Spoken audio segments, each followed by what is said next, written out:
আকাশবাণী কলকাতা। স্থানীয় সংবাদ পড়ছি নমামি বসু রুদ্র। প্রথমে বিশেষ খবর।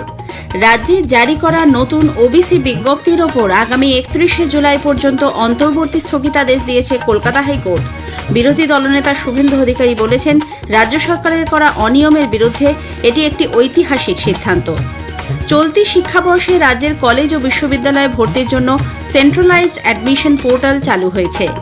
বেসরকারি হাসপাতালের একাংশের অনিয়মের প্রবণতা আটকাতে 2017 সালের পশ্চিমবঙ্গ ক্লিনিক্যাল এস্টাবলিশমেন্ট আইনের সংশোধনী আজ রাজ্য বিধানসভায় গৃহীত হয়েছে। কালীগঞ্জ বিধানসভার উপনির্বাচনে আজ শেষ হয়েছে প্রচারাভিযান। আগামী 19শে জুন এই কেন্দ্রে ভোট নেওয়া হবে।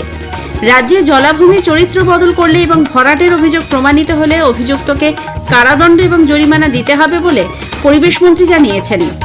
উত্তরবঙ্গের বাকি অংশের সঙ্গেই আজ অবশেষে দক্ষিণবঙ্গেও বর্ষা প্রবেশ করেছে। আসছি বিস্তারিত খবরে।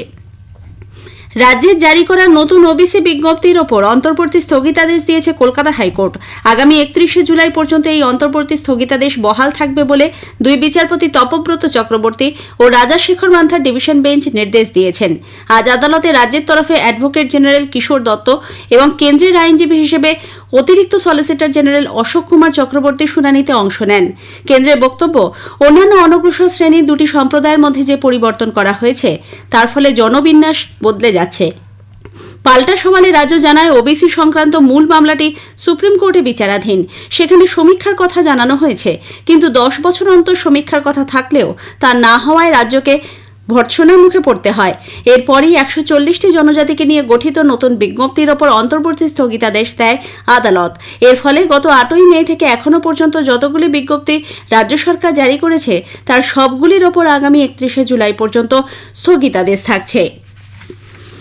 বিজেপি কলকাতা হাইকোর্টের আজকের নির্দেশকে স্বাগত জানিয়েছে। এক্স হ্যান্ডেলের এক বার্তায় বিরোধী দলনেতা শুভেন্দু অধিকারী এই সিদ্ধান্তকে ঐতিহাসিক বলে উল্লেখ করে বলেন, আজকের রায় সংবিধানকে পাশ কাটিয়ে রাজ্য সরকারের ঔদ্ধত্যের পরাজয় হয়েছে। মমতা ব্যানার্জির নেতৃত্বে তৃণমূল কংগ্রেস সরকার যে ওবিসি বিজ্ঞপ্তি প্রকাশ করেছে তাতে মুসলিম তোষণের রাজনীতি প্রকাশ পেয়েছে বলে অভিযোগ করেন তিনি। পরে নদিয়ার কালীগঞ্জে এক সাংবাদিক বৈঠকে তিনি একই মন্তব্য করেছেন। আজকে একটা ঐতিহাসিক রায় হয়েছে ওবিসি সংরক্ষণ নিয়ে। 76টা মুসলিম জনগোষ্ঠীকে অবৈধভাবে মমতা ব্যানার্জির সরকার হিন্দু ওবিসিদেরকে বঞ্চিত করে রিজার্ভেশন দিতে গেছিল। হাইকোর্ট আজকে স্টে লাগিয়েছে, আমি এটাকে ওয়েলকাম করছি। চলতি শিক্ষাবর্ষে রাজ্যের কলেজ ও বিশ্ববিদ্যালয়ে ভর্তির জন্য চালু হল সেন্ট্রালাইজড অ্যাডমিশন পোর্টাল। আজ বিকাশ ভবনে আনুষ্ঠানিকভাবে এই পোর্টালের সূচনা করেন শিক্ষামন্ত্রী ব্রাত্য বসু। সাংবাদিক বৈঠকে তিনি বলেন, আগামীকাল সকাল 10টা থেকে সংশ্লিষ্ট পোর্টালে ছাত্রছাত্রীরা ভর্তির জন্য আবেদন করতে পারবেন। 1 জুলাই পর্যন্ত প্রথম দফায় নাম নথিভুক্তকরণ ও আবেদন করা যাবে। 6 জুলাই তালিকা প্রকাশ হবে। এবারের পোর্টালে কৃত্রিম বুদ্ধিমত্তা ভিত্তিক নতুন ব্যবস্থা থাকছে। শিক্ষামন্ত্রী জানান, এর নাম দেওয়া হয়েছে বিনা। শিক্ষার্থীদের যে কোনো প্রশ্নের উত্তর দেবে এই এআই চ্যাটবট। এই পোর্টালের মাধ্যমে রাজ্যের 17টি সরকার পোষিত বিশ্ববিদ্যালয়ের অধীনে 460টি কলেজে ভর্তি হতে পারবেন ছাত্রছাত্রীরা। উল্লেখ্য, গত 7ই মে প্রকাশিত হয়েছিল এবছরের উচ্চ মাধ্যমিকের ফলাফল। 1 মাস 10 দিন পর চালু হলো কলেজে ভর্তির পোর্টাল। তবে যাদবপুর বিশ্ববিদ্যালয় ও স্বশাসিত কলেজগুলিকে এই ভর্তি প্রক্রিয়া থেকে বাদ রাখা হয়েছে। সেবা, সুশাসন এবং গরিব কল্যাণের মূল মন্ত্রকে সামনে রেখে গত 1 দশকে ভারতের স্বাস্থ্য ব্যবস্থায় বৈপ্লবিক পরিবর্তন এসেছে।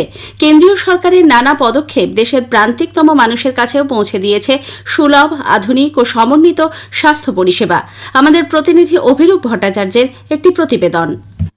আয়ুষ্মান ভারত কর্মসূচির মাধ্যমে 55 কোটি নাগরিক বিনামূল্যে স্বাস্থ্য বীমার সুযোগ পেয়েছেন। বয়স্ক নাগরিকদের জন্য চালু হওয়া আয়ুষ্মান বয়োবন্ধন প্রকল্পের আওতায় 70 বছরের ঊর্ধ্বে প্রত্যেকেই পেয়েছেন স্বাস্থ্য নিশ্চয়তা।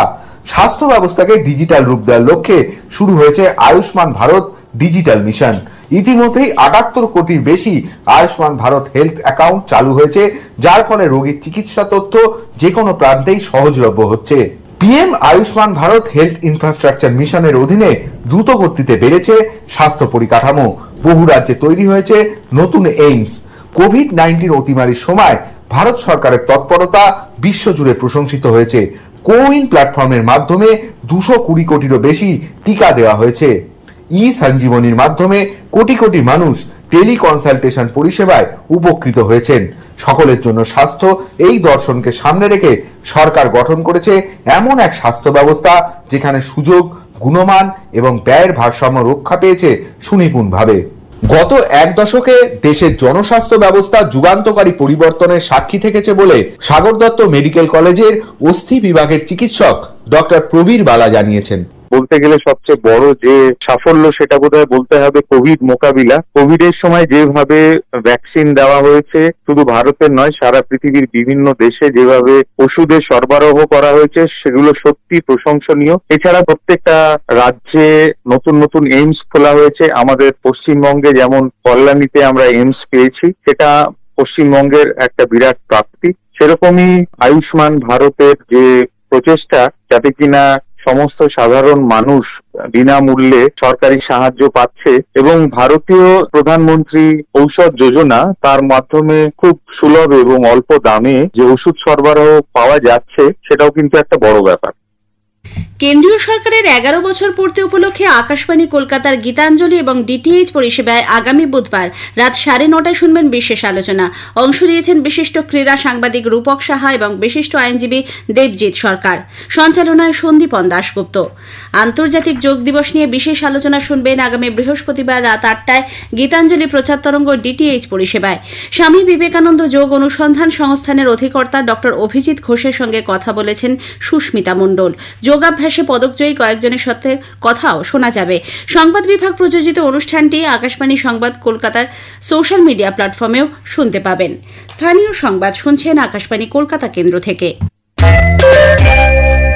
বেসরকারি হাসপাতালের একাংশের নীতি বহির্ভূত বিল করার প্রবণতায় হ্রাস টানতে 2017 সালে পশ্চিমবঙ্গ ক্লিনিক্যাল এস্টাবলিশমেন্ট আইনের একটি সংশোধনী আজ রাজ্য বিধানসভায় গৃহীত হয়েছে।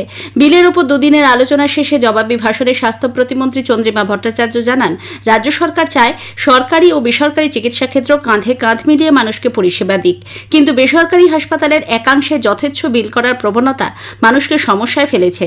এর আগে বিলের ওপর আলোচনায় অংশ নিয়ে রাজ্যের বিরোধী দলনেতা শুভেন্দু অধিকারী অভিযোগ করেন, এ ধরনের গুরুত্বপূর্ণ বিল বিধানসভায় স্থায়ী কমিটিতে আলোচনা করে পেশ করা উচিত ছিল। এদিকে বিজেপি এই বিলকে ত্রুটিপূর্ণ বলে দাবি করেছে। সাংবাদিকদের প্রশ্নের উত্তরে বিরোধী দলনেতা জানান, বেসরকারি হাসপাতাল, নার্সিংহোমে কর্মরত মহিলা ডাক্তার, নার্স, নিরাপত্তারক্ষী ও মহিলা রোগীদের নিরাপত্তার জন্য কোনো সংস্থান এই বিলে নেই। পাশাপাশি বিভিন্ন চিকিৎসা প্যাকেজের কথা বলা হলেও কোনো রোগীর স্বাস্থ্যের অবনতি হলে সেক্ষেত্রে কী ব্যবস্থা নেওয়া হবে তাও স্পষ্ট নয়। নদিয়ার কালীগঞ্জ বিধানসভার উপনির্বাচনের জন্য প্রচারাভিযান আজ সন্ধে 6টায় শেষ হয়েছে। এর সঙ্গেই শুরু হয়েছে সাইলেন্স পিরিয়ড। আগামী 19 জুন বৃহস্পতিবার সকাল 7টা থেকে সন্ধে 6টা পর্যন্ত ভোট গ্রহণ। নির্বাচন কমিশনের নির্দেশ মেনে এবার প্রতিটি বুথে ভোটার সংখ্যা 1200 বেঁধে দেওয়া হয়েছে, ফলে মোট বুথের সংখ্যা বেড়ে হয়েছে 309। রাজ্যে জলাভূমির চরিত্র বদল করা হলে আইনত নিষিদ্ধ এবং জলাভূমি ভরাটের অভিযোগ প্রমাণিত হলে অভিযুক্তকে সর্বোচ্চ 3 বছর কারাদণ্ড ও 5 লক্ষ টাকা জরিমানা দিতে হবে বলে পরিবেশ মন্ত্রী চন্দ্রিমা ভট্টাচার্য জানিয়েছেন। বিধানসভায় আজ বিজেপি বিধায়ক শঙ্কর ঘোষের প্রশ্নের উত্তরে মন্ত্রী জানান, জলাভূমির ওপর বালি বা মাটি ফেলে তার প্রকৃতি নষ্ট করার চেষ্টা করা হলে পরিবেশ সংরক্ষণ আইনের আওতায় তা অপরাধ হিসেবে গণ্য হবে। উত্তরবঙ্গের বাকি অংশের সঙ্গেই আজ অবশেষে দক্ষিণবঙ্গেও বর্ষা প্রবেশ করেছে। আবহাওয়া দপ্তরের পূর্বাঞ্চলীয় প্রধান ডক্টর সোমনাথ দত্ত জানিয়েছেন, কেরালায় এবার সময়ের থেকে 8 দিন আগেই বর্ষা প্রবেশ করলেও নির্দিষ্ট সময়ের প্রায় 1 সপ্তাহ দেরিতে বর্ষা এলো দক্ষিণবঙ্গে। আজকে বঙ্গে বর্ষা পুরো কভার করে গেছে। নর্থ বেঙ্গলের যেটুকু বাকি ছিল সেটা কভার, এন্টার সাউথ বেঙ্গল। সুতরাং আমরা বৃষ্টি পাবো এখন। আপার এয়ারে সাইক্লোনিক সার্কুলেশন ছিল। এই সিস্টেমটার বর্তমান পরিস্থিতি হচ্ছে সাউথ ওয়েস্ট বাংলাদেশ এবং তার সংলগ্ন পশ্চিমবঙ্গ, এবং এই সিস্টেমটি আগামী 24 ঘন্টাতে ওয়েস্ট নর্থ ওয়েস্ট ডাইরেকশনে মুভ করবে এবং তার সাথে সাথে এর ইন্টেন্সিটিও সুস্পষ্ট হওয়ার সম্ভাবনা আছে। এদিকে দুই বর্ধমান, বীরভূম, বাঁকুড়া, হুগলি ও মুর্শিদাবাদ জেলায় কোথাও কোথাও জারি করা হয়েছে অতি ভারী বৃষ্টির লাল সতর্কতা। সল্টলেকের যাদবপুর বিশ্ববিদ্যালয় মাঠে মহিলাদের বেঙ্গল প্রো টি20 লিগে শিলিগুড়ি স্ট্রাইকার্স ও মেদিনীপুর উইজার্ডস এবং হারবার ডায়মন্ড ও হাওড়া ওয়ারিয়ার্সের ম্যাচ দুটি বৃষ্টির জন্য অনুষ্ঠিত হতে পারেনি।